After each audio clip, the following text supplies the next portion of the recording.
ਆਟਾ ਆਟਾ ਵੀ ਅੱਲਾ ਦਿੰਦਾ ਜਦੋਂ ਮੁੱਕ ਜਾਵੇ ਤਾਂ ਵਕਤ ਆ ਤੇ ਉਹ ਹੈ ਤਾਂ ਸਹੀ ਪੱਥਰ ਚ ਕੀੜੇ ਨੂੰ भी देता है जी। बिल्कुल। ये एक मलाह का घर है, वो बच्चियाँ इसकी घर में हैं और ये इसका घर देख लें कि क्या हालत है। अभी आपको बताते हैं इसमें क्या हाल है। क्या हाल है, ठीक हो? खैर ये कितने अरसे तो बैठे हो इन्हां दे विच? 7-8 ਸਾਲ ਦਾ इसी हालत में बैठे हो? ये सामान देख लें, इसकी जवान 2 बच्चियाँ, ये देख लें सामान इधर पड़ा हुआ है, ये ऊपर से देख लें कैसा है, और ये इनका कमरा है।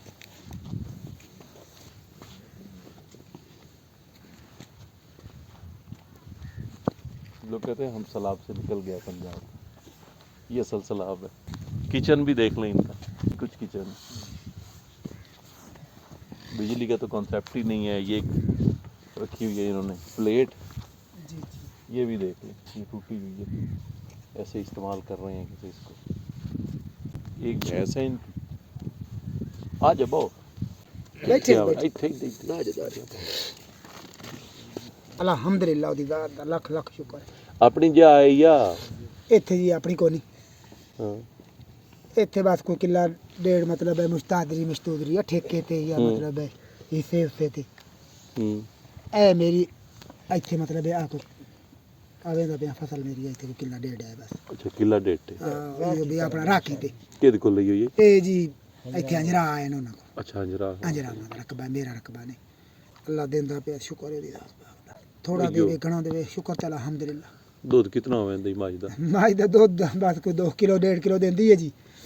ਉਹ ਆਦਾ ਕੋਈ ਕਿਲੋ ਦੇ ਛੱਡਿਆ ਤੇ ਕੋਈ ਕਿਲੋ ਅੱਧਾ ਰੱਖ ਲਿਆ, ਉਹ ਬੱਚੀਆਂ ਨੇ 2, ਮੈਂ ਆਪ ਹਾਂ। ਔਰ ਅੱਲਾਹ ਤਾਲਾ ਹਮਾਰਾ ਦੋ ਸ਼ੁੱਧ ਚਾਹ ਚੂ ਘੁੱਟ ਕਦੀ ਬਣਾ ਲਈ ਤੇ ਬਸ। ਆਟਾ ਵੀ ਅੱਲਾ ਦਿੰਦਾ ਜਦੋਂ ਮੁੱਕ ਜਾਵੇ ਤਾਂ ਵਕਤ ਆ ਤੇ ਉਹ ਹੈ ਤਾਂ ਸਹੀ ਪੱਥਰ ਚ ਕੀੜੇ ਨੂੰ ਵੀ ਦਿੰਦਾ ਹੈ ਜੀ। ਬਿਲਕੁਲ ਅੱਲਾਹ ਪਾਕ ਸ਼ੁਕਰ ਤੇ ਅਲਹਮਦੁਲਿਲਾ ਉਹਦੀ ਜ਼ਾਤ ਪਾਕ ਦਾ ਲੱਖ ਲੱਖ। ਅੱਲਾਹ ਦੇ ਦਿੱਤੇ ਹੀ ਰਹਿਦਾ ਹੈ ਜੀ ਬੰਦਾ। ਤੇ ਗੁਜ਼ਾਰਾ ਕਿਵੇਂ ਕਰੇ ਨਾ? ਇੱਕ ਕਿੱਲੇ ਨਾਲ ਸਾਲ ਤਾਂ ਨਹੀਂ ਟੱਪਦਾ, ਕੋਈ ਅੱਗਾ ਪਿੱਛੇ ਕੋਈ ਮਜ਼ਦੂਰੀ ਮਜ਼ਦਾਰੀ ਇੱਥੇ ਕਰ ਐਵੇਂ ਨਹੀਂ ਸਕਦਾ, ਹੋਊਗਾ ਨਾ ਮਜ਼ਦੂਰੀ ਐ ਨਹੀਂ ਕਰ ਸਕਦਾ। ਬੱਚੀਆਂ ਜਵਾਨਾਂ ਇਹ ਦੱਸ ਹੁਣ ਇਹਨਾਂ ਨੂੰ ਮੈਂ ਛੱਡ ਤੇ ਕਿਤੇ ਪ੍ਰਦੇਸ਼ ਜਾਵਾਂ ਨਾ, ਆਪ ਨੂੰ ਪਤਾ ਜੇ ਅੱਜ ਬਾਰਿਸ਼ ਜੰਗਲ ਚੁੱਗੀ ਹੈ ਮਾਂ ਇਹਨਾਂ ਦੀ। ਅੱਜ ਤਕਰੀਬਨ 12 ਸਾਲ ਹੋ ਗਏ, 11 ਫੌਤ ਹੋ ਗਈ ਸੀ, 11 ਸਾਲ ਹੋਏ ਖੜੇ ਨੇ 14 ਚ।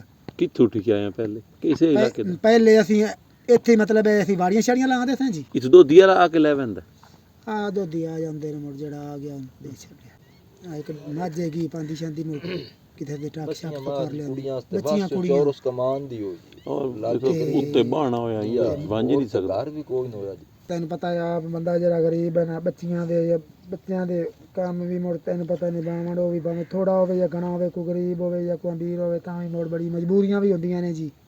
ਕਿਸੇ ਦੀ ਜਾਇਜ਼ ਦੀ ਮਜਬੂਰੀ ਹੋਈ, ਕਿਸੇ ਦੀ ਕੋਈ ਸ਼ੈ ਦੀ ਮਜਬੂਰੀ ਹੋਈ, ਕਿਸੇ ਦੀ ਬੱਚੀਆਂ ਜਵਾਨ ਬੈਠੀਆਂ, ਬੱਚੀਆਂ ਜਵਾਨ ਦੋ ਮੇਰੀ ਤੇ ਕੋਈ ਰਿਸ਼ਤੇ ਕੀਤੇ ਨੇ ਕੋਈ ਨਾ? ਬੱਚੀ ਇੱਕ ਦਾ ਤਾਂ ਕੋਈ ਕਿਤੇ ਆਖ ਵੇਖੇ, ਦੂਈ ਬੱਚੀ ਕੋਈ ਨਹੀਂ ਅਜੇ ਤੱਕ। ਆਖ ਵੇਖ ਤੋਂ ਪਿੱਛੋਂ ਰੋਕੇ ਹੋਏ ਕਿਉਂ ਹੈ ਵੀ ਇਹ ਬਸ ਸਹੀ ਹੋ ਆ ਜੀ ਆ ਥੋੜਾ ਜਿਹਾ ਬਈ ਮੈਂ ਕੋ ਥੋੜਾ ਹੱਥ ਹੌਲਾ ਬਾਰਾ ਹੋ ਜੇ ਤੇਰੇ ਕੋਲ ਹੱਥ ਹੋਵੇ ਜੀ ਕਿ ਤੈਨੂੰ ਕੋਈ ਸ਼ੈਦੇ ਵੀ ਹੈ ਜੀ ਛੇ ਨੂੰ ਕਦਨ ਦੀ ਪਰਨਾ ਛੁੜੇ ਸੀ। ਮੈਂ ਤਾਂ ਦਿਲ ਵੀ ਕੋਈ ਨਹੀਂ ਕਰਦਾ, ਮੈਂ ਤਾਂ ਮਹੀਨੇ ਡੇਢ ਚ ਪਰਨਾ ਆਦੇ ਸਾਂ, ਅੱਲਾ ਖੈਰ ਕਰੇ ਸਹੀ। ਮੁਬਸ਼ਰ ਹਾਂ ਮੈਂ ਕੋਈ ਦਿਲ ਨਹੀਂ ਕਰਨੀ, ਮੈਂ ਤਾਂ ਨਾ ਦੋਵੇਂ ਮੇਰੇ ਦੂਈਆਂ ਦਾ ਦੂਈ ਦਾ ਬਣ ਕਿਉਂ ਇਹ ਬੱਚੀਆਂ ਅੱਲਾ ਦੀ ਰਹਿਮਤ ਹੈ। ਤੂੰ ਹੀ ਕਰ ਫਰਜ਼ ਅਦਾ ਹੋ ਜਾਵੇ ਤਾਂ ਮੈਂ। ਛੋਟੀ ਬੱਚੀ ਦੀ ਕਿਤਨੀ ਉਮਰ ਹੈ? ਛੋਟੀ ਬੱਚੀ ਦੀ ਹੈ ਜੀ 11। ਇਹ ਤਾਂ ਜੀ ਛੋਟੀ 11 ਤੋਂ ਵੀ ਯਾਨੀ ਕਿ 10.5 ਸਾਲ, ਰੋਟੀਆਂ ਵੀ ਨਹੀਂ ਹੁੰਦੀ ਪੱਕਦੀਆਂ। ਉਹ ਤਾਂ ਹੁੰਦਾ ਨਹੀਂ ਨਾ ਪਰਨਾ ਜੀ ਉਹ ਮੈਂ ਜੀ ਵੀ ਚਲੋ ਇਹ ਮੇਰੀ ਟੋਣੀ ਹੈ ਬਈ। ਚਲ ਤੂੰ ਇੰਜ ਕਰ ਨਾ ਜੀ ਤੇਰਾ ਕਮਰੇ ਦਾ ਹੀ ਕਰੇਨੇ ਆ ਤੇ ਤੂੰ ਨਾ ਅਗਲੇ ਤੋਂ ਤਰੀਕ ਲੈ ਤਨਸ਼ੀਆਂ ਪੜੋ ਤੈਨੂੰ ਖਾਣੇ ਦਾ ਵੀ ਕਰ ਦੇ ਸਾਂ ਜਿਹੜਾ ਇਹ ਨਾ ਜੀ ਥੋੜਾ ਪਾਲਾ ਤੈਨੂੰ। ਮੁਬਸ਼ਰ ਆਈ ਜ਼ਰਾ